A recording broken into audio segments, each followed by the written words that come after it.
राणीचा game आता fix झालाय. मालती आणि विक्रांत मिळून राणीचा काटा काढणार आहेत आणि आपला इंद्र तो अजूनही स्वप्नवत दुनियेत फिरतोय. मित्रांनो, मालिकेच्या पुढच्या भागात असं काही घडणार आहे ना जे पाहून तुमचा रक्ताचं पाणी होईल. आजचा भाग पाहून माझं तर डोकं चक्रावून गेलंय. म्हणजे मला खरंच कळत नाहीये ही मालती नक्की कोणत्या मातीची बनलीये. एवढा द्वेष, एवढा तिरस्कार, एखादी व्यक्ती इतकी खालच्या थराला कशी जाऊ शकते. खरं सांगू का मित्रांनो, आज जेव्हा राणीने इंद्रापासून सत्य लपवलं ना तेव्हा मला राणीचा खूप राग आला. पण त्याहून जास्त तिची दया आली. ती बिचारी साधी भोळी, तिला वाटतंय की गप्प राहून सगळं ठीक होईल. पण राणी, तू खूप मोठी चूक करतेयस. हा शांतपणा तुला महागात पडणार आहे. आता आजच्या भागात काय झालं, इंद्राने चक्क राणीला कॉल केला आणि डब्याचं निमित्त काढून तिच्याशी गप्पा मारल्या.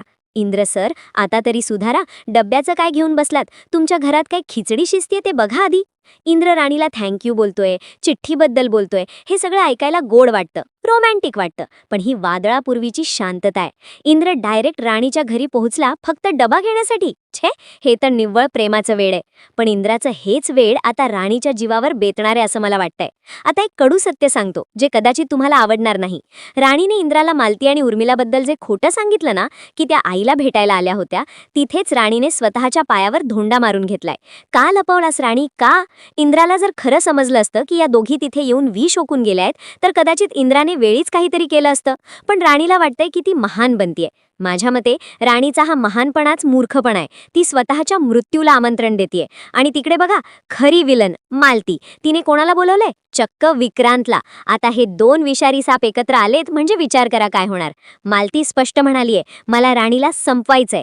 हे शब्द ऐकल्यावर तुमच्या अंगावर काटा आला नसेल तर नवलच. विक्रांत आधीच राणीच्या विरोधात आहे आणि आता त्याला मालतीची साथ मिळालीये. हा प्लॅन आता केवळ राणीला घराबाहेर काढण्याचा नाही, तर तिला या जगातून बाहेर काढण्याचा आहे. आता उद्या काय होणार?